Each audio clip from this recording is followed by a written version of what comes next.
Ready?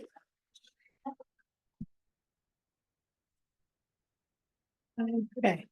Good evening, Democrats. Yay, and friendly unaffiliateds and other members of the opposition.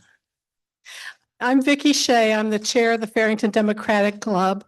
We're here live in the Farrington Gathering Place, which is the Homeowners Association building, and also on Zoom. So just a few reminders before we begin. First of all, please turn off your cell phones.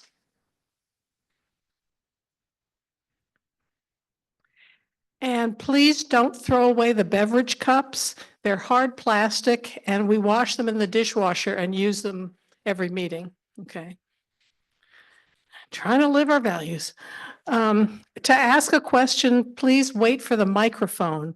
Just raise your hand and wait for the microphone. It'll be brought to you so that everyone can hear easily. People think that they speak loudly enough for everyone to hear, and they haven't reckoned with our ears and our auditory systems right now. So just wait for the microphone, please. Right. Oh, yes. Okay. He said, plus Zoom people can't hear, which now they're hearing. Okay. If you're on Zoom, you can type your questions into the chat box and one of our Zoom operators will read them out. And we are going to make a special effort to balance out the in-person people with questions and the Zoom people with questions, because that's been an issue, but we try to adjust in the face of issues. Okay. Our speaker tonight is Nancy Roman. Now a fellow resident of Farrington Village, she was once named one of the most powerful people in Washington. In her career, she has been a CEO of a major foundation, a journalist, the chair of the World Food Program's Investment Committee, and vice president of the Council on Foreign Relations. So we are very happy that she was able to join us tonight to talk about women and leadership. Nancy.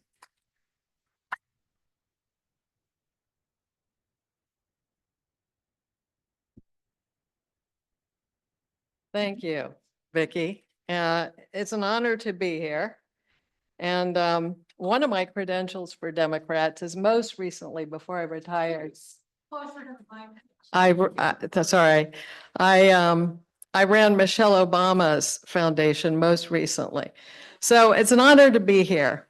And in November, I led a leadership seminar for 12 rising female politicians serving in their state houses. They had been tapped for a program, a year-long leadership program, and identified as women who would go further in national politics. Now, I was really looking forward to this because I am at the stage of life where there is no greater joy for me than paying it forward. I do a lot of mentoring and a lot of coaching, but if I can in any way help rising female political leaders at this moment in time, it merges two of my passions: women helping young female leaders develop their skills, and politics. And I was very surprised by the experience and what I learned.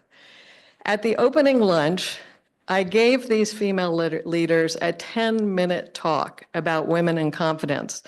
And I have given this talk many times, most often to groups of women, but I've given it to groups of women and men as well. But I had never given it before to young political leaders. And they reacted differently from any other audience. So I thought what I would do tonight is to give you all the talk, the 10-minute speech that I've gave to them, and then I will share their reaction and we can open up to a discussion. Does that sound good? Okay.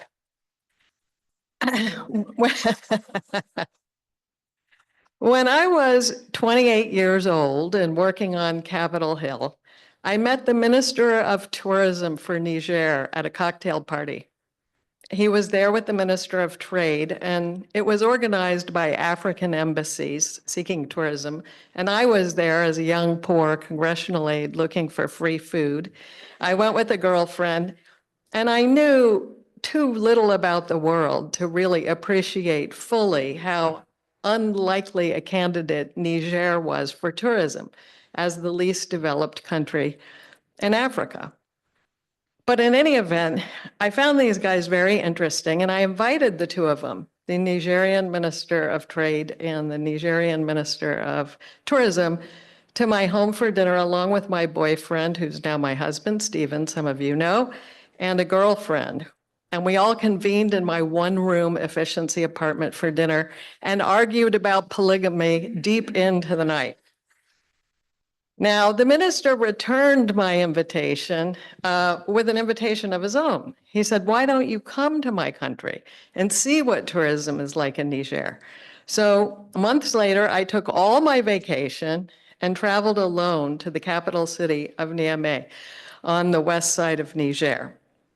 The minister greeted me at the airport, and this was in the days before email, so all of this was arranged by mail. My daughter can't believe I did this. And he took me to his home where he killed one of his few chickens and served me a big dinner with his family. I then took a bus across Niger to Zinder near the border of Chad. My memory is that the bus took like 2 or 3 days to get there, but it was probably not that long. We stopped for bathroom breaks in a country without any infrastructure and strolled into the brush. Women had their African dress for privacy, and luckily I had had the good sense to mimic them.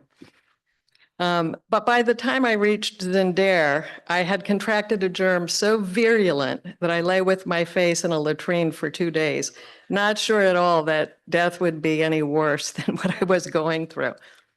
But reflecting on this and other stories like it, I realized that at no point did I ever doubt that I would get back to Zinder, back to Niamey, and then back on home. You could call it confidence.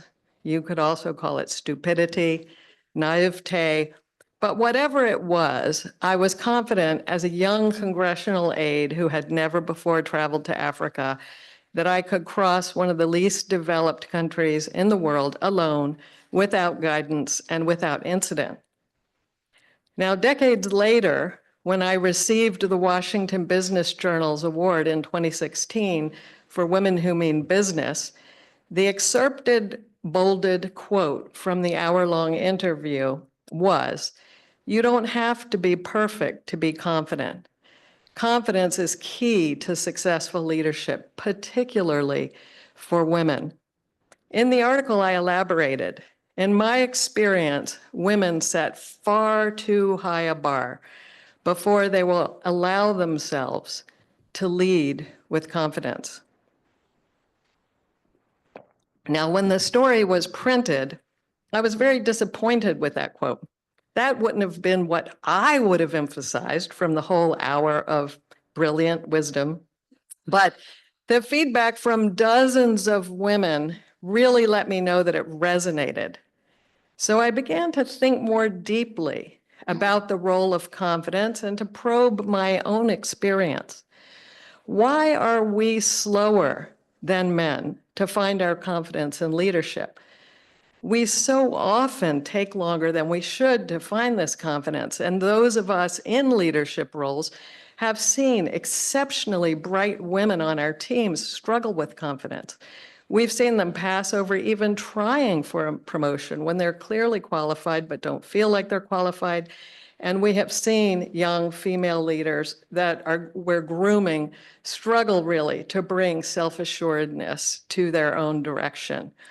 These women, they have the brains, they have the character, they have the work ethic and all the key ingredients, yet some of the most extraordinarily talented young women with obvious potential lack the confidence to take the next step.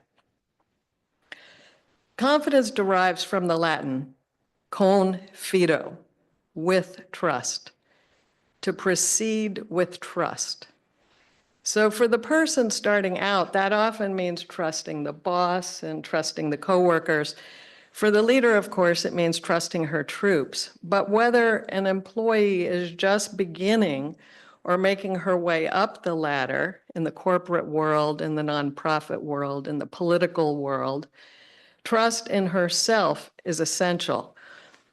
And so as I've worked to grow emerging young leaders, I often find myself advising them to find your confidence. That is to find their ability to act with trust in themselves first. And then as they begin to provide effective leadership, trust in their teams, sure-footedness. I urge them to begin with the part of their work that they are most sure of, and then to lead with evidence, trust in their judgment, even as they reveal their questions and uncertainties around areas where they need to learn and develop, as we all do. Who are you more likely to follow? I'm pretty sure we can get across this river, or we can make it across this river. Step here, then here, then here. The inherent risk of slipping is actually equivalent.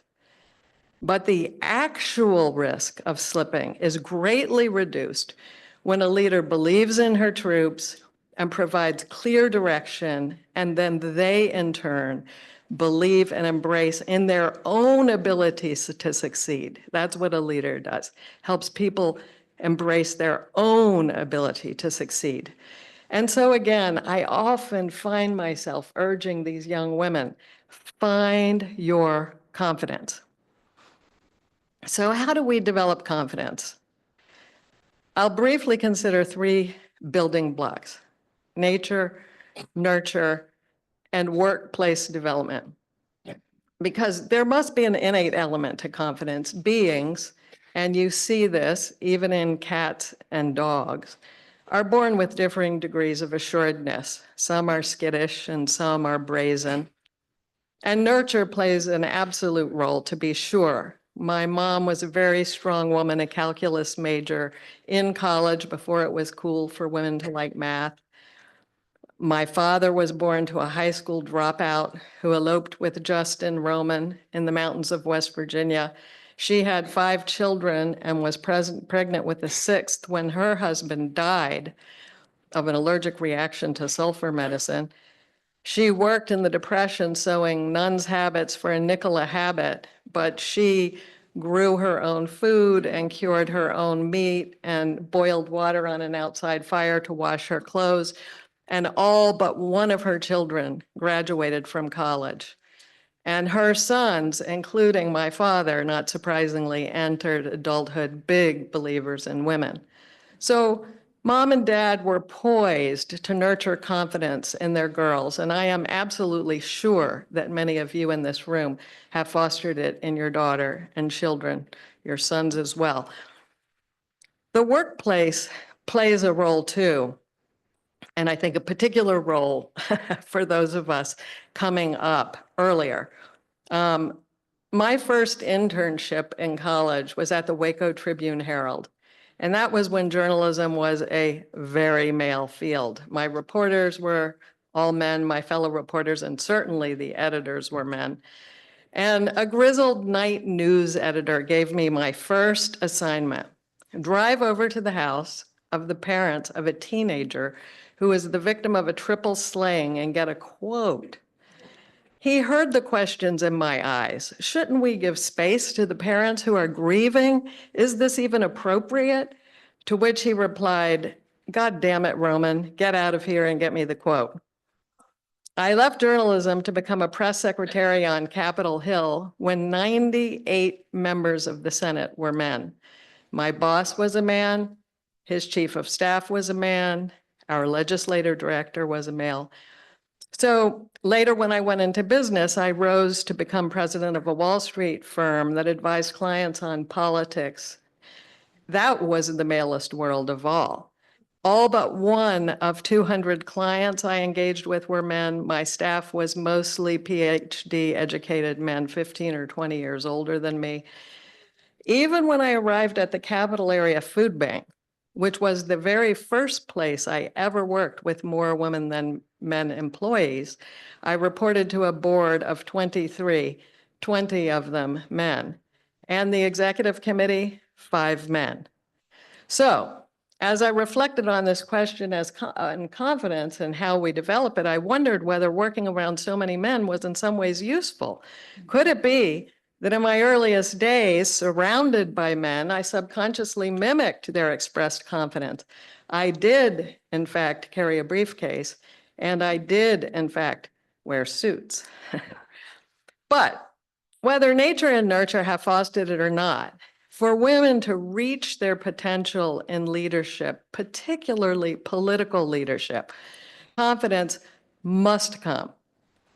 When I wrote this speech about 10 years ago, the very day I wrote it, I jumped into the car after a long day at the Capital Area Food Bank, and I turned on the radio to listen to NPR on the drive home. Synchronicity. The first story up was about the dearth of women in the Maryland congressional delegation. And both Barbara Mikulski and Connie Morello were interviewed. Connie represented Maryland's 8th congressional district. Some of you may have remember that for 16 years. And the interviewer asked her why there aren't more women in the Maryland congressional delegation. And she replied, women tend not to have the confidence in themselves. They don't really believe that they are as good as they are. And I would argue that our recent election between Kamala Harris and Donald Trump illustrated the importance of confidence for both candidates, but particularly for Kamala. The public, as measured by the polls, responded very well as she confidently took the helm of the campaign after Biden withdrew. And the public responded very well as she debated with great confidence. We remember that. The public did not respond so well when she or her campaign team appeared to lack the confidence to do media appearances and interviews. We remember that. And we, the public, as measured by the polls, did not respond well to her seeming lack of confidence about public policy issues. So as rising political leaders, how do you avoid this problem? I asked these political leaders gathered in the room before me. Here's how I think about it. Most recently, we all begin with Webster's first definition of confidence in order to succeed, being sure of the circumstance. Where are you and what are you doing there? Or as Nancy Pelosi says, know your why. We also need confidence in our own ability to navigate the circumstances. Back to my river analogy. No one wants to follow someone who seems unsure of how to move forward. And yes, being too self-assured can turn people off. So grounded self-awareness must accompany confidence. Among other traits like strength and toughness, confidence has to be carefully managed, very particularly by women. It isn't original thinking on my part to call attention to the balancing act we face in the workplace and political arenas. We are to be tough, but not too tough, clear, but not demanding, strong, but not obnoxious. A warm laugh can be dubbed a cackle. We saw that with both Hillary and Kamala. But in addition to these oft-discussed challenges women face in the workplace and political arenas, there are advantages, particularly once we attain a leadership position or are elected to political office. Trusting and empowering our teams can come easily to us. As mothers, many of us are used to not only nurturing our children through failure, but seeing those very failures become the building blocks to their ultimate success. So, how do we inspire confidence in others as we lead? Part of it is giving the opportunity to do well and to screw up. I had fabulous bosses, men and women alike. But 2 women who stand out are Jane Hartley, who owned the company of which I became president. She most recently served as the United States ambassador to the United Kingdom until a few weeks ago. And she offered me a title of president and 10% ownership in her company when I was in my 30s with a preschooler and first grader and was not at all sure that I could pull it off.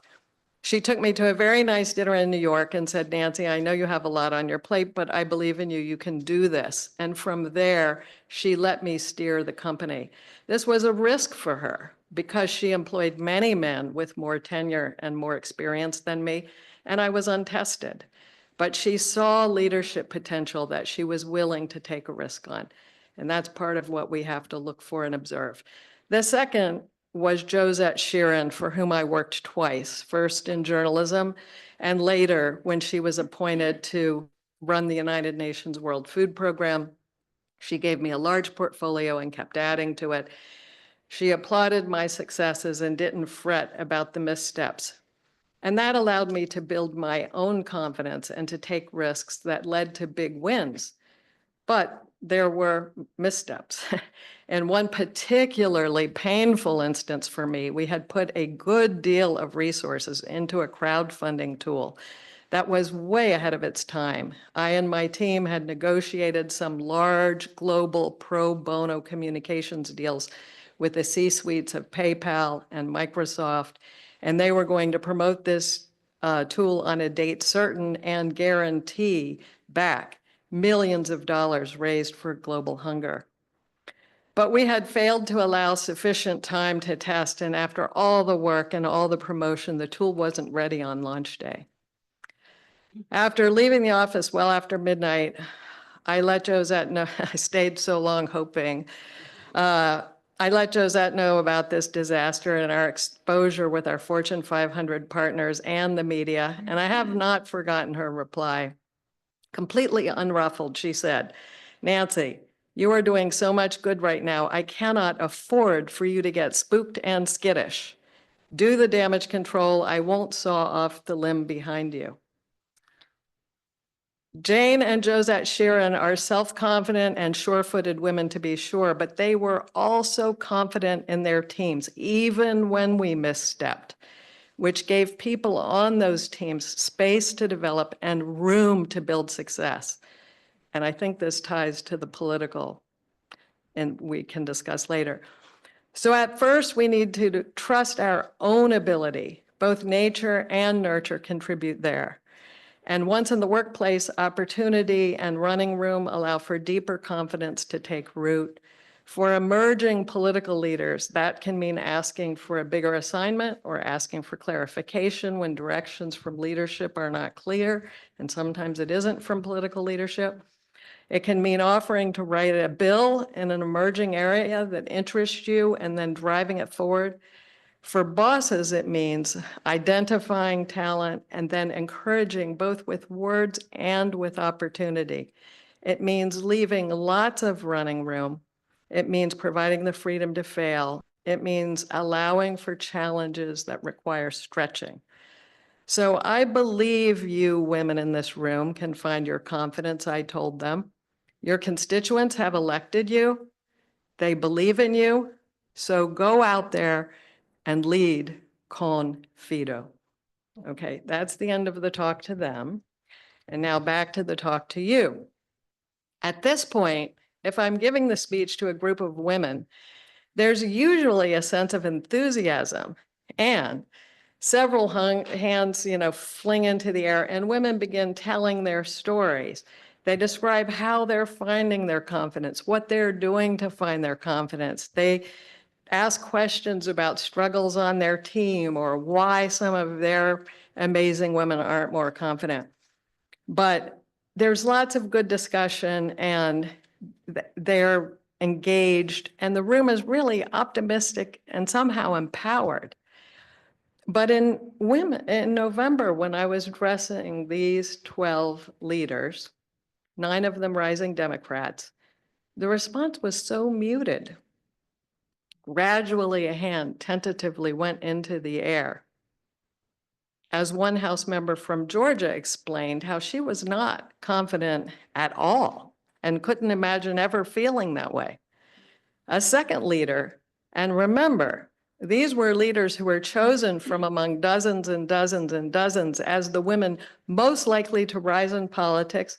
Almost all of them had been elected to consecutive terms in the House or Senate, and 2 of them were running for the federal Congress.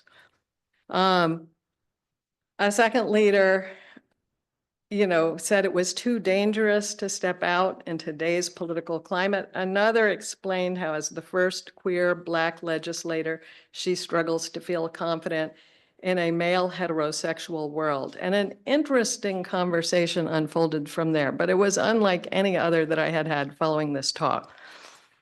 And as I was driving back from Washington, D.C., I couldn't help but think that the Democratic Party needs to get very serious about coaching and training our young talent, frankly, the men and the women, if we are to foster and grow confident legislators who inspire trust in their constituents.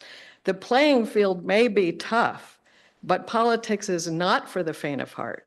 Our emerging leaders, both male and female, cannot afford to be timid and unsure at this time. Thank you. And I have a question.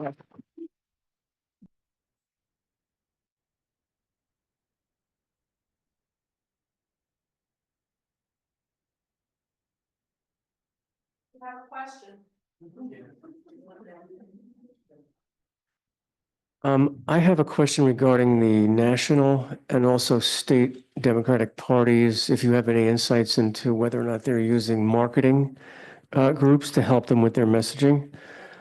And also what's going to be new? Because apparently what happened in November obviously didn't work. yeah.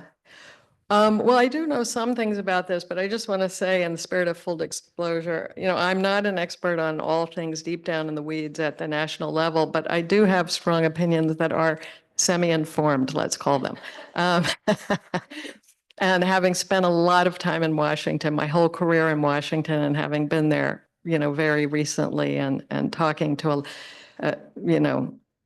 very good friends of mine involved. So yes, they're spending lots of money on marketing. In my opinion, the problem is not finding the right marketing firm, it's finding the right message. I feel like the biggest problem with the Democrats, particularly now in the wake of all this, is we have spent too much time critiquing ideas and critiquing and complaining and saying how crazy Trump is and how bad this is and how wrong that is. And we haven't come forward with big, bold ideas. People want to respond to ideas. I think for a while, people were entertained by one party putting down the other. Even that, I think, is wearing thin. People are ready for some big, bold ideas.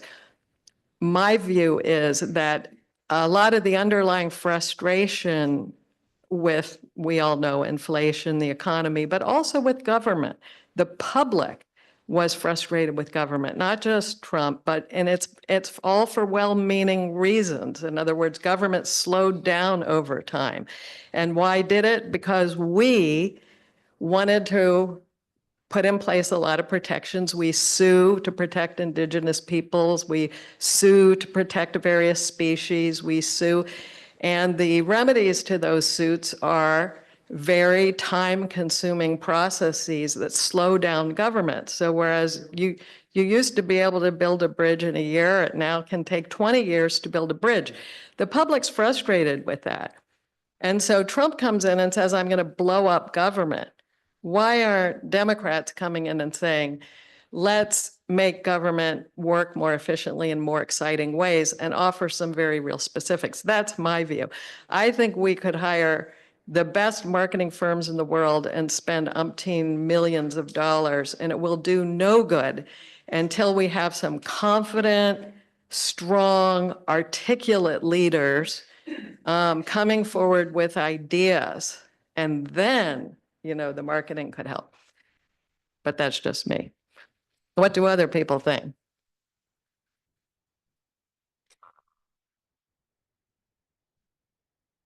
In the early part of your comments, you posed the question, where does confidence come from? And I started thinking about my own life, my own world.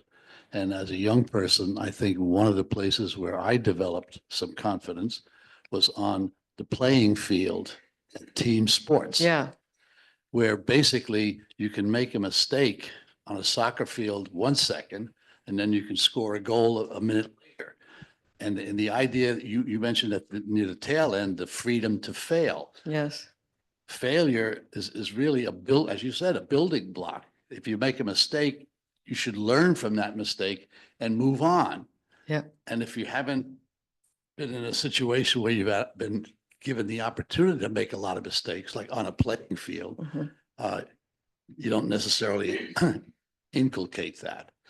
So that's just a theory of mine. And I think, that 50 years ago, there wasn't a lot of female participation in team sports yeah, and thing. yeah, And the idea that people should be encouraged to make mistakes and learn from them. Take the gem of what went wrong and build on it. So I just wanted to support some of your theory there. yeah, yeah. Thank No, that's a very good point. I agree. Sports is a great confidence builder for boys and girls. Hi, I actually thought that you were going to say that the group of women you were talking to said, we have no trouble with confidence, because my reaction has been that younger people think they know how to do everything. So as someone who has actually been in politics, I'm curious whether the group you were talking to was, well, it sounded like they were already pretty high up. But I know in Maryland, where I used to live, they had Emerge Maryland, which was specifically, it's a national organization to train women and to teach them the very basics of campaigning. I know there is not such a chapter in the state of North Carolina.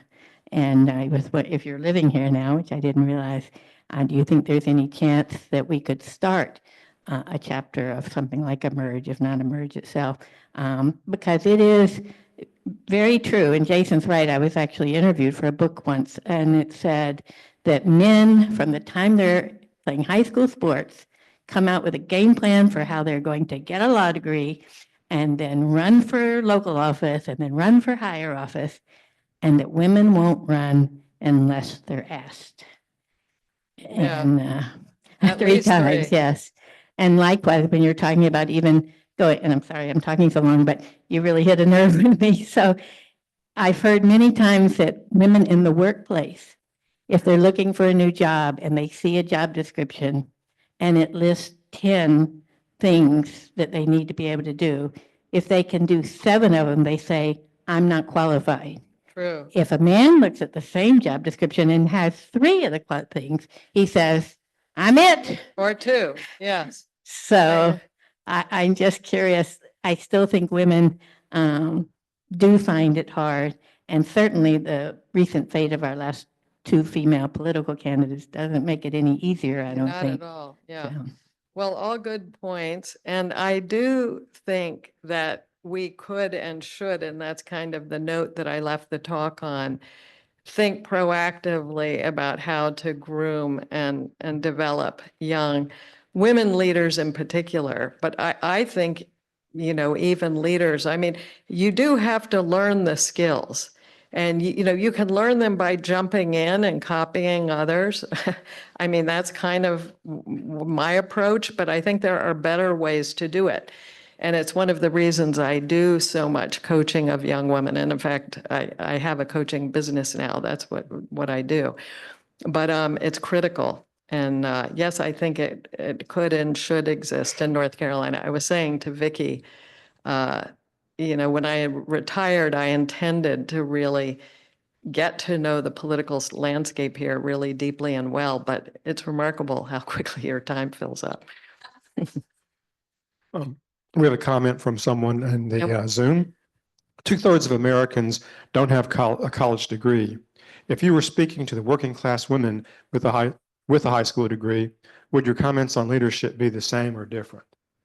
I think they would be the same. Absolutely. I mean, keep in mind, I mean, I came from a low socioeconomic status family myself. I told you about my grandmother. And I grew up in the very lower middle class, sometimes not enough food in the fridge, not enough, never enough money to go to the movie or anything. I mean, so I don't think the advice is any different at all, frankly. I mean, you have to lead with confidence, whether it has come easily to you or not. That is the job. We see that's how the public responds. We see one of the things that people respond to in Trump. He says an ocean of things that may never happen, like he's going to build a wall, make the Mexicans pay for it. But people like that he asserts confidently what he will do.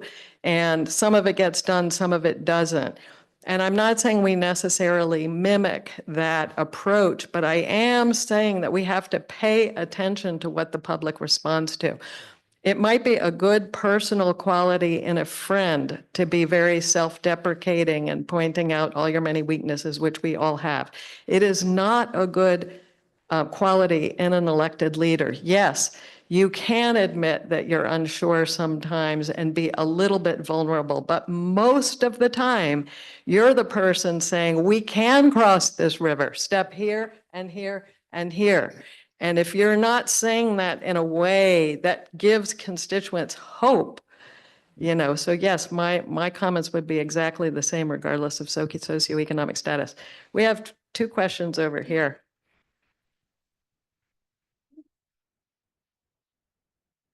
Poor Betty. Thank you. This is, you just brought something to mind that caught me off guard.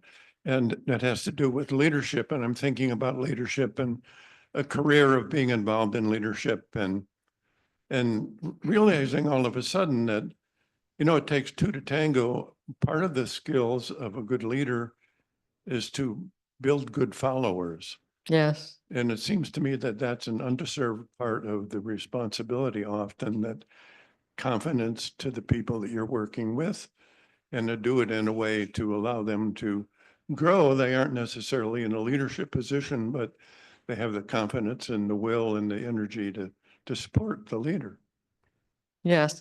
And I will say, on a related point that came to mind as I was going through this talk, vis-a-vis Kamala Harris, because people in this room probably disagree about whether it was no problem that she wasn't deeper on the policy issues or whether her lack of depth on some of the policy issues was a problem.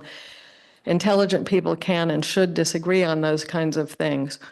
But I think the party really did her a disservice. In other words, whatever your weaknesses are, and we all have them, you come with your weaknesses into leadership. So the job of a leader is not pretending you have no weaknesses. It's knowing what they are and hiring well to buttress them with other people who are strong in the things that you're weak in, being able to be transparent and candid with the people closest to you. And I think, in a way, Kamala was disserved because she was not deep on the policy issues because she didn't have enough time in the federal arena to learn them all.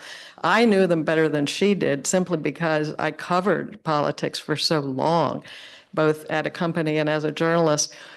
And the press corps was unforgiving, as we can be, because when you're paid day in and day out to know the issues, and then you see emerging talented people not know the issue, it feels problematic.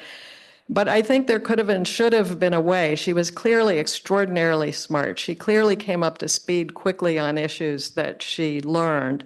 And in 4 years, coming from California, where she was practicing law, to, the Senate very briefly and then vice presidency, she learned some of the federal issues. She needed to learn more.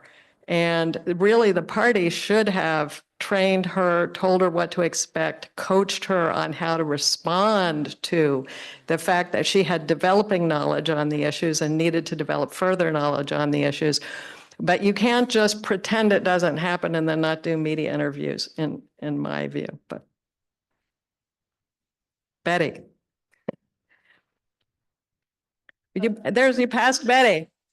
You passed Betty. Yeah. Sorry. It's good you know my name. Yes. So I'm looking for specificity, Mhm. back to your group of 12. What is it that, and I would, I would vote for putting Democrats and Republicans together. What is it specifically that be done with that particular group that you were speaking to that would give them some of what you're talking about, even that Kamala didn't have? I know. Well, it's a hard question, and I anticipated you all would ask that. And I have to say, I spent a lot of time thinking about it because I was caught off guard by it. That never happens in that degree where people feel so tentative. And even though these are relatively experienced female leaders in the House, by relatively experienced, I mean, 4 years serving in a state house, they were young leaders who have come up in a different social media age. And I did a lot of research about lack of confidence in the sort of young millennial and older Gen Z generation, which is what this cohort is. And really, a lot of it, I believe, is social media, that has really eroded and undermined confidence of people, but very specifically women.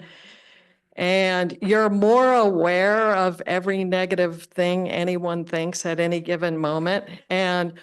I didn't want to get too deeply into the specific things they said because the group was small enough, it could be an invasion of privacy, and this was like a closed group.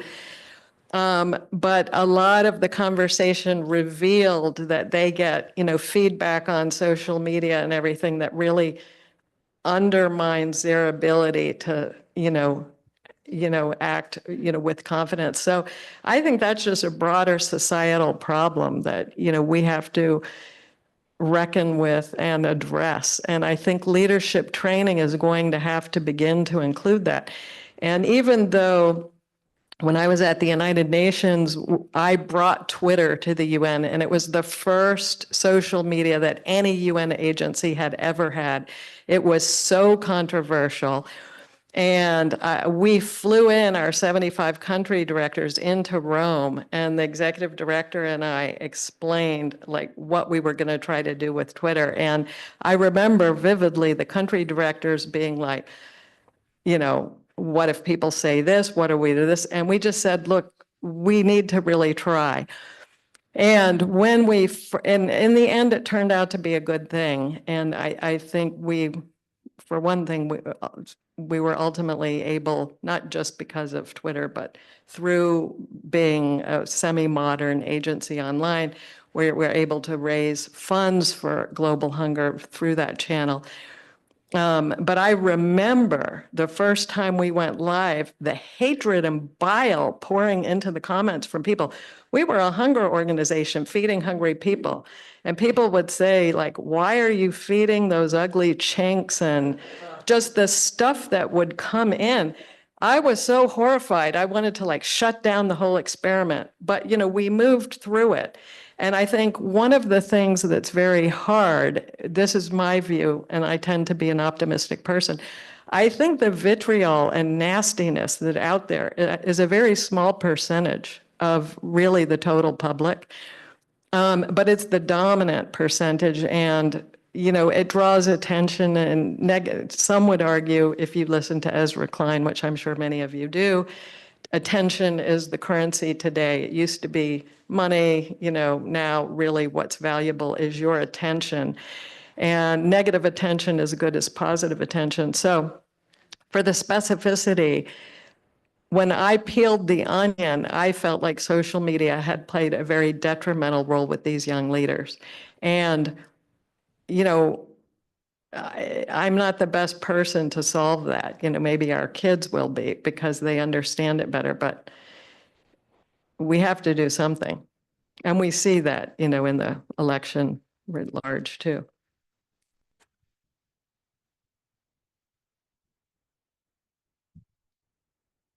This may seem totally unrelated, but as we talked about sports and some of the other tangential comments that have been made, and I know there's a few other psychologists in the room here, and maybe they'll be able to relate to what I say.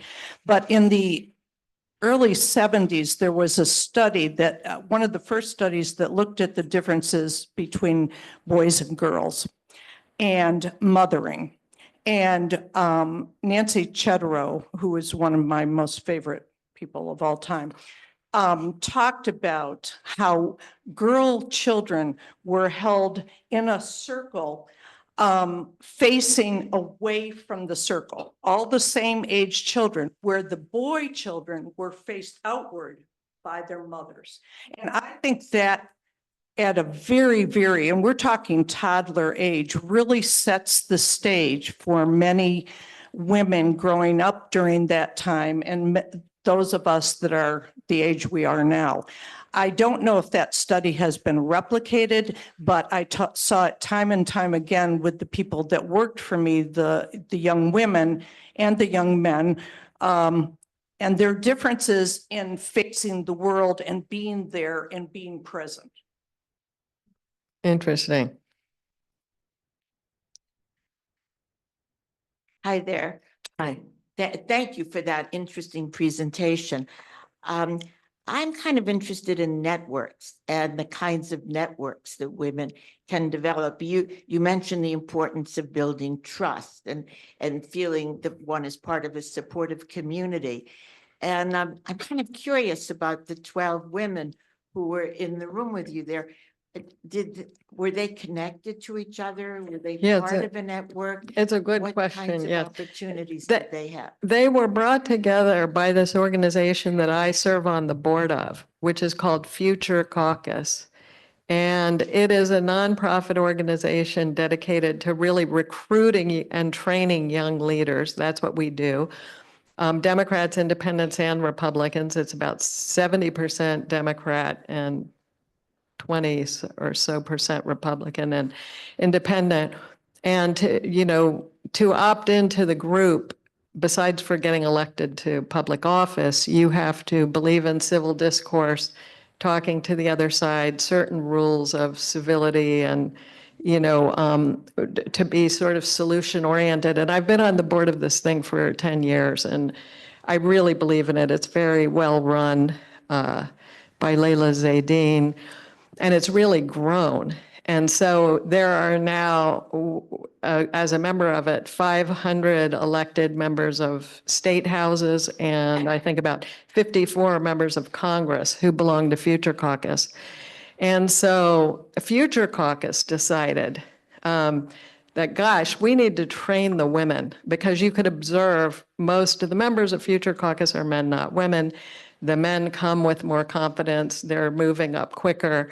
And so we decided to tap from among the ranks of these 550 some elected officials, the dozen most promising to rise in politics. And the idea was very specifically that this would be a network for them. It's a year long. They come to Washington from their states for a 2 or 3 day retreat every time. This one in November was the opening thing. I was the keynote to the lunch, but they did many things. Some social, like going around Washington. And they are getting to know each other, and they will. That's important. And I know I was a part of multiple CEO groups of women and things that were extraordinarily helpful. So I do agree with you very much on networking. The good news is lots of networks do exist. I mean, there are many, many, many networks for female leaders and rising female leaders. And it sounds like we might need to do some work in North Carolina, but.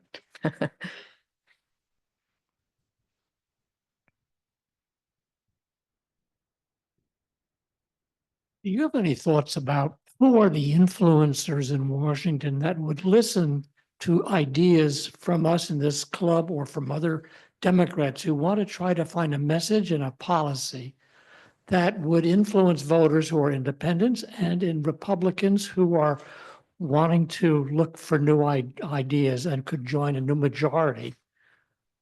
Who are the influencers that we could share our ideas with? Well, it depends like what kind of ideas. I think one of the problems about the federal system is it is so top heavy and hard to break in.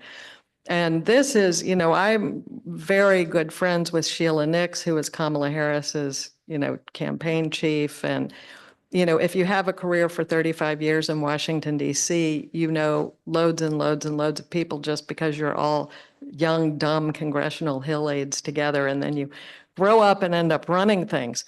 But the problem is because I've spent a huge amount of my personal avocational energy, because my career ultimately went toward food and nutrition. I was with the United Nations World Food Program. I ran a food bank. I ran Michelle Obama's, nonprofit. So I was really food, health, and nutrition, but politics and everything was always my personal passion. And so I've been on many boards. I've been in many, many, many different political groups. I've worked with independents I've just done so many different things. It is very, very, very hard to break into the top-down two-party system. That is the painful reality. Even if you are exceptionally well-connected and you know the players, it is really, really, really challenging. I think it's really going to have to be a grassroots movement. I've told Betty and others that I'm close to that one of the reasons I really planned when I retired to get really involved in North Carolina politics is I've seen through my work in Future Caucus that from the ground up is sometimes more effective. It's the long game, right? Because you're growing people who, ultimately are going to find their way up. But of everything I do, it's a lot of stuff, the Future Caucus is rewarding to me because I see these young leaders that are coming in. For one thing, all our co-chairs in all 40 states were reelected, which I think says a huge amount too. We broke down the legislation, and I don't have the stats in front of me, but people who belong to Future Caucus passed bills at a 40% higher rate than people who didn't belong to Future Caucus. And I think it's partly because we're helping to give them the skills of talking to the other side, being open-minded, coming forward with ideas rather than the partisan perspective. We run seminars on the issues, whatever it is, criminal justice reform, just learning sessions for young leaders. So I do find that to be very rewarding. So, I think what's compelling is to really focus on North Carolina more than at the federal level. Not to be discouraging, but that's my view.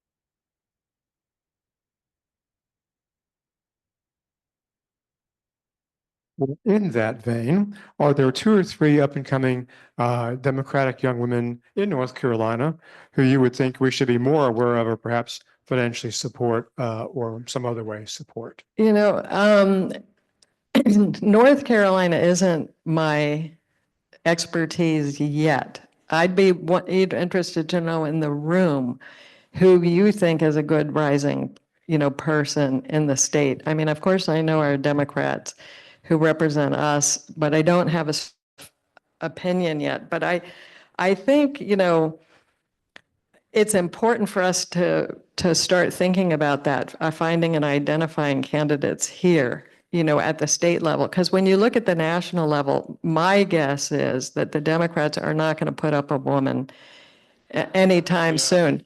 Seriously, if you think about it, 2016, Hillary lose, 2020, Biden win, 2024, Kamala lose.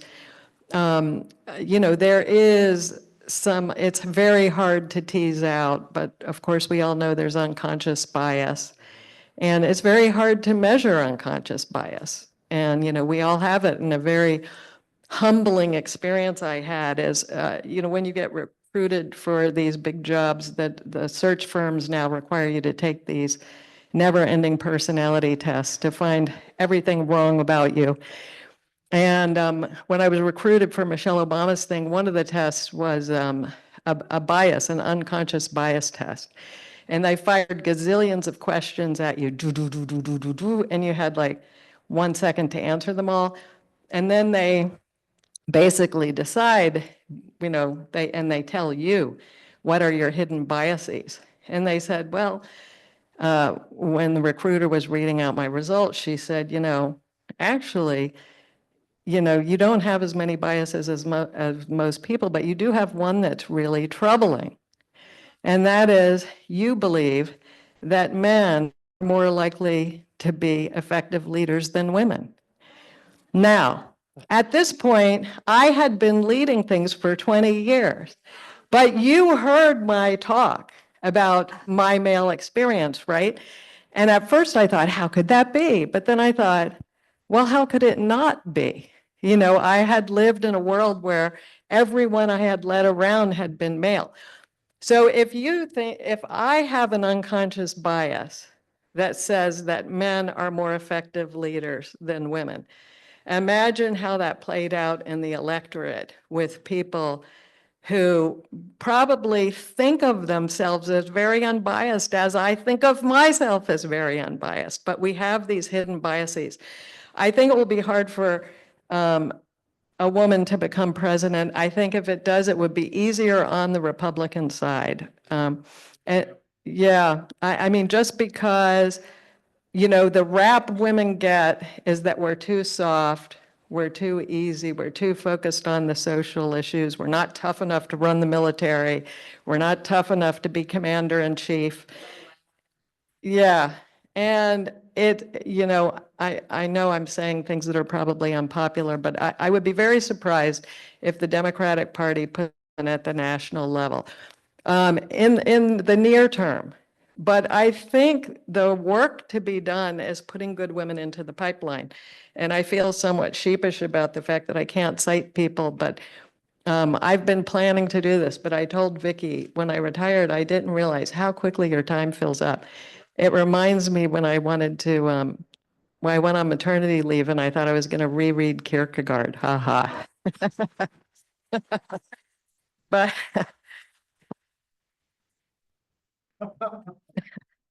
we fortunately have an absolutely ideal candidate by the name of Jeff Jackson. yeah, well, that's great. And I have to point out that people didn't like Pelosi and didn't like Warren. They're hardly soft women.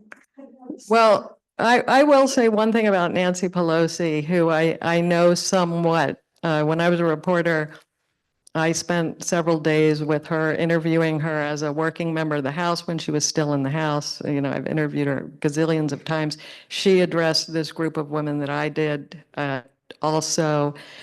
And first of all, I think she is arguably the most effective Speaker of the House, punto basta. I mean, certainly among the greats. And confidence was absolutely something that she had and leveraged and used. And the fact that some people didn't like her, maybe like half the country in our divided era, just comes with the territory. I mean, frankly, that's men and women.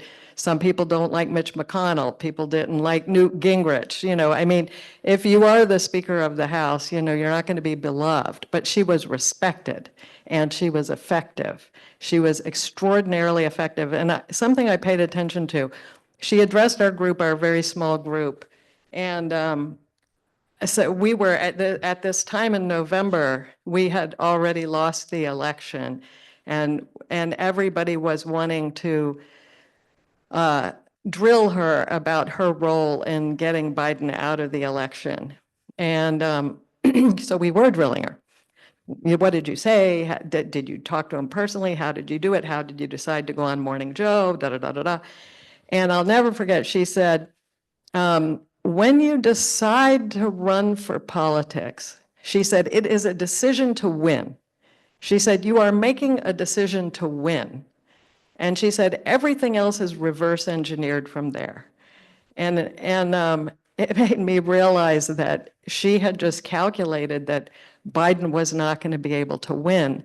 And she was going to risk her personal capital and her personal relationship with him to put the party in a position that she thought would enable it to win. Anyway, I think Nancy Pelosi is very effective.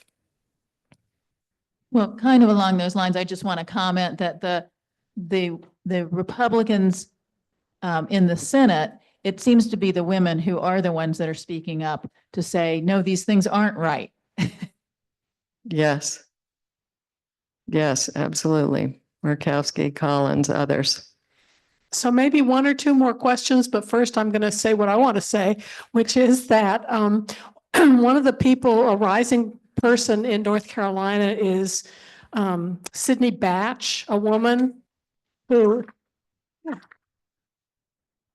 the new leader of the Democrats in the Senate, which is currently divided 50-50, but she's youngish, she's smart, she's a mother, she's really nice, but she seems to be forceful also. So Sydney Batch with a Y. My question, no, it's not. That's so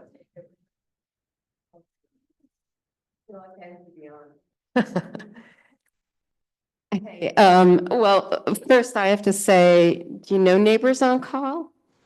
Because you definitely should. And whoever they've supported in the past election, including Sydney Batch, for sure, are great people to watch, I would say, in North Carolina. And Neighbors on Call, it's great. The second thing I wanted to ask is, from my perspective, which is pretty darn left wing. When I look at a lot of Republicans, including Trump, I just think, boy, that man knows how, that the best offense is a good attack. Yes. And I think a lot of people have tried to emulate his success, mostly not successfully, but they certainly know that part of his playbook. And if I were an up and coming political leader right now, Democrat, regardless of male or female, I would be a little bit afraid of that whole thing. So I'm not really that surprised maybe that young women are maybe less confident. Do you think that Trump aggressive stuff has an effect? And do you think it's different among those 12 women as it would be among men of the comparable age and experience? Yeah, that's a lot. Well, I think that Trump and his attacking nature has the biggest impact, frankly, on Republicans, intimidating them because they worry about getting primaried. They don't want to get in his crosshairs. I think courageous Democrats, can, should, and will, step up. It's not feeling that way lately, but eventually that must happen, and it will. A question I had, and I tried to do a lot of research, just for my own knowledge and learning about young people. My feeling is probably that social media has made both men and women less confident, but I think it would be more extreme among female just because of the differential that pre-existed. That's just unscientific with no data backing it. One of the hard things is this is kind of a recent trend, and it takes a while before the data tells you really, really, really what was happening. But one point I want to make on the attacking, and it kind of terrifies people, I think something for us to pay attention to, if any of you listen to Ezra Klein's podcast ever, and if you don't, I recommend it, particularly the last 2 or 3, because he's doing 2 things that I think are important. One, he's looking at attention as a commodity, how we spend it, how we get it, how politicians are getting it and controlling it, and the role that it's playing in affecting politics. And the second is, he agrees with me that Democrats need to come forward with ideas, and he's featuring Democrats that he thinks has the most interesting ideas, starting last week and continuing over the next several weeks. So it is worth listening to. But in this one podcast that I listened to with Steve Bannon, he interviewed, he excerpted Steve Bannon, and Ezra's point was Democrats have to take a lesson from it, which was, he says something about muzzle speed, like, in other words, the quickness that you load the muzzle and fire the next attack. So it's not so much the vitriol of the attack, but it's the speed with which they come and the time with which you have to address. And it's a very active plan to kind of destabilize with dismantling AID one day and then firing the Joint Chiefs of Staff the next, and then doing the next thing, and then doing the next thing, and then doing the next thing. My own view is the healthy thing on the other side would be to keep coming forward with good ideas. You know, you can't really rattle the other side with policy action until you hold the office when Democrats are out of power now. But I think we have to, instead of just decrying what the other side is doing, is learning from what's effective and get really smart about this attention, how politicians are commanding our attention, capturing it, using it, manipulating it, getting it. That's the job for the future, I think.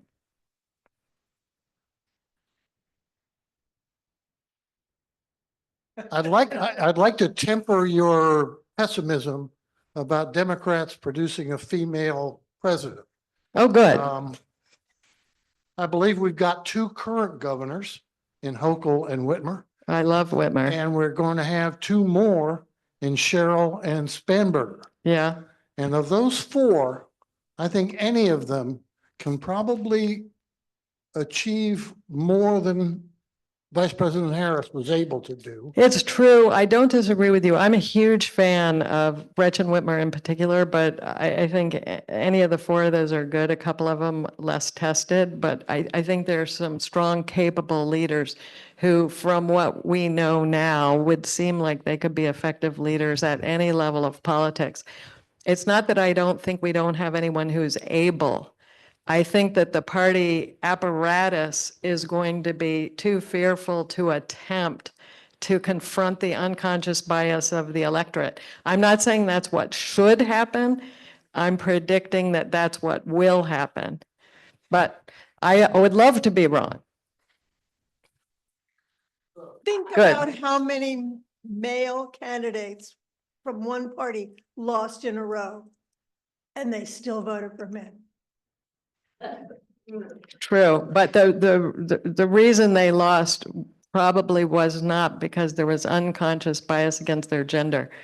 I mean, they probably lost because they were incompetent in some way.